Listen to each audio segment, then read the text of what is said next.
있는데, 오늘은 제가 훗설의 마지막 유작이죠. 사실은 훗설이 이걸 출간을 못하고 죽었고, 이 책이 2차 대전이 끝나고 1951년에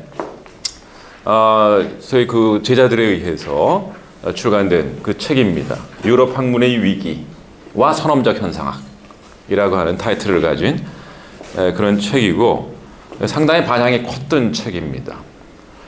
사실 이 책은 1936년으로 기억을 하는데, 1936년에 훗설이 2차 대전이 터지기 직전이죠. 프라하에 가서 했던 강연을 기반으로 하고 있습니다. 그때 역시 비슷한 타이틀의 강연을 했죠. 근데 그때 이미 훗설이 1936년에 유럽에 어마어마한 지금 위기가 오고 있구나 라는 것을 예감을 했고, 그래서 그 위기감에서 철학자로서 해야 될 소명이 무엇인가, 또 책임의식을 갖고 했던 강연이었고, 그 강연이 사실은 한 50페이지 정도 분량이었지만 알고 봤더니 상당한 그 원고를 써놨던 그런 것으로 나중에 밝혀졌던 그런 굉장히 의미 깊은, 어떻게 보면 철학자가 해야 될 진짜 책임 있는 하나의 저술이죠.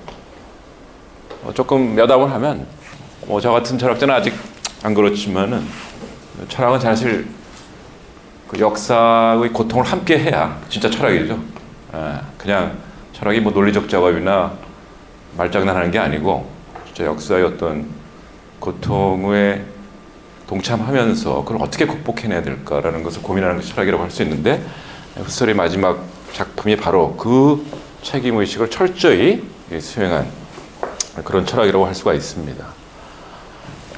이전의 강의를 들어보시면 알겠죠. 훗설의 철학은 얼핏 보면 지나치게 인식론적이거나 아니면 지나치게 논리철학적인 그런 주제만을 담고 있는 굉장히 좁은 의미의 철학같이 느껴지는 부분이 있어요. 근데 이 위기는 그렇지 않습니다. 물론 이 위기를 읽어보면 소위 문명 비판의 철학이라고 하기에는 너무나 좀 딱딱해요.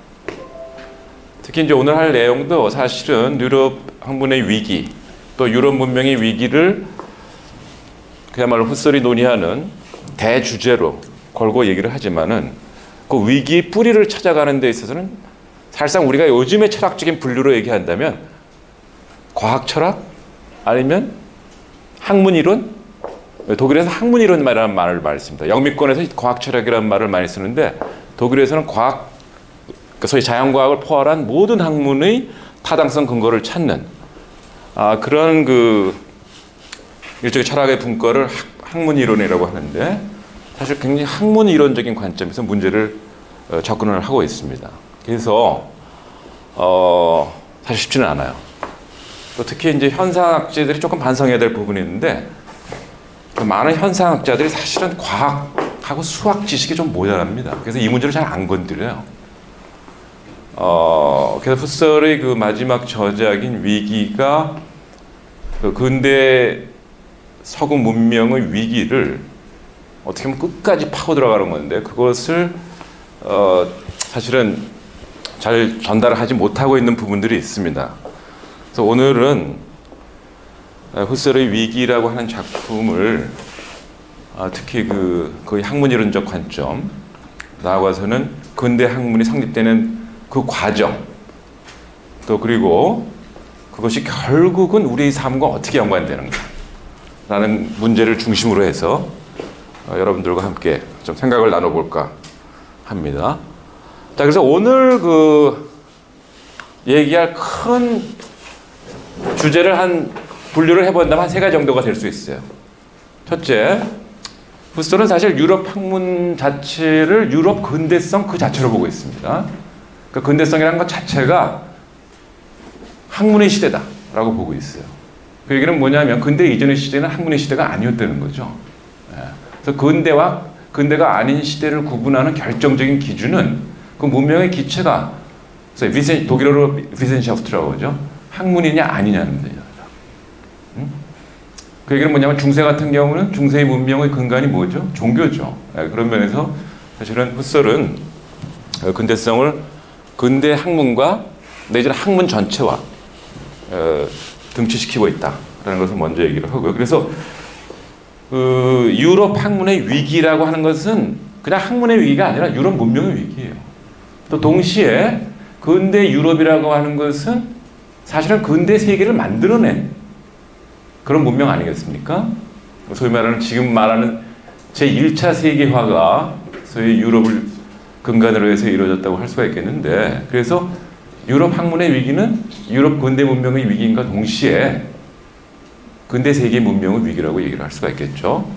그래서 아무튼 위기의 의미가 상당히 광범위하다라고 하는 것이고, 두 번째는 이 위기를 어떻게 보냐면 근대 학문이라고 하는 것이 우리가 살고 있는 세계를 규명하지 못하고 있다라는 겁니다. 우리 학문을 세계로부터 이탈되고 오히려 근대 학문을 통해 가지고 우리 삶이 해명되지 못하는 그런 상황에 처했고, 또 그러다 보니까 학문이라는 것이 삶과 분리가 되면서 오히려 다른 목적에 의해서 이용되고 있다라고 하는 그런 굉장히 비판적인 시선을 갖고 있다고 할 수가 있어요. 그리고 동시에 이것이 근대 학문이라고 하는 것이 정말 학문적 기반이면서 동시에 하나의 모델로 역할을 하고 있는 것이 자연과학, 특히 물리학이죠. 그래서 후설의 근대과학에 대한 내지는 근대성에 대한 비판은 사실상 근대 학문의 근간이라고 할 수 있는 물리학에 대한 비판으로 집중되고 있다고 얘기할 수가 있습니다.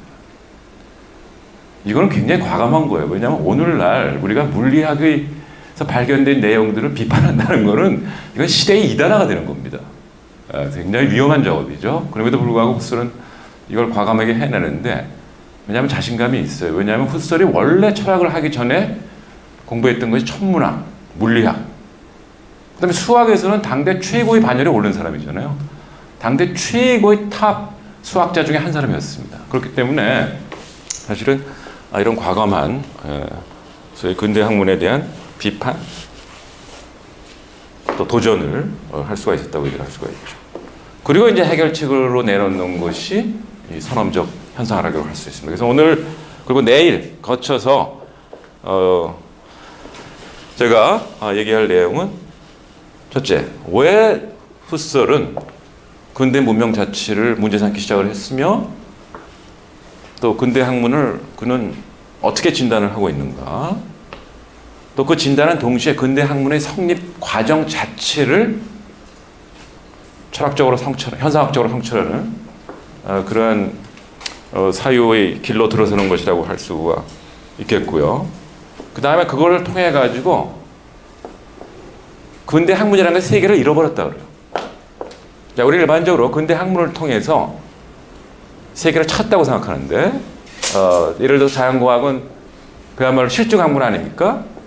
그래서 뭐 예컨대 근대 이전의 종교라든지 뭐 동양의 사상이라든지 이런 건 근대의 과학의 입장에서 망상이죠. 허구입니다. 예컨대 근대 과학자들의 입장에서 보면 윤동주 씨 같이 뭐 하늘을 우러러 한 점 부끄러움 없는 이런 거는 정신병이죠. 왜냐하면 하늘이라는 건 아무런 의미가 없는 건데 거기다 대고 무슨 하늘을 우러러 한 점 부끄러움 없이 그런 감수성을 갖는 거냐 말이죠. 그런 일종의 정신병이라고 볼 수가 있는데, 후설의 경우에는 그런 그 근대 학문이 가지고 있는 실증성은 사실은 실증성이 아니다라고 보고 있습니다. 실증, 포지티비즘라고 했을 때 사실 근대인들이 실증이라고 하는 것을 정확히 어떻게 이해하냐면 경험의 그 학문의 타당성을 검증받는다라는 방식으로 이해하고 있거든요. 근데 후설은 이걸 부정합니다. 근대 학문은 엄격한 의미의 실증 학문이 아니다 라고 보고 있어요. 그리고 오히려 거꾸로 자신의 철학이 진짜 실증 학문이다 이렇게 얘기를 하고 있어요. 그러니까 왜 그런가 라는 걸 알아봐야 되는데, 이 실증 학문에 대한 비판과 우리가 살고 있는 이 세계를 발견하는 것과 같은 과정이라고 할 수가 있습니다. 그러니까 다시 한번 반복하면 근대 학문, 근대 물리학으로 대표되는 근대 학문은 실증 학문이 아니고 우리가 살고 있는 세계에 대한 학문이 아니다 이거는. 그래서 사실은 학문을 세계, 나아가서 삶의 세계를 망각한 학문이다 이렇게 비판을 하면서 삶의 세계를 발견을 해내고요. 그래서 이 삶의 세계를 근본적으로 다시 주제로 철학의 주제로 끌어들이면서 이 삶의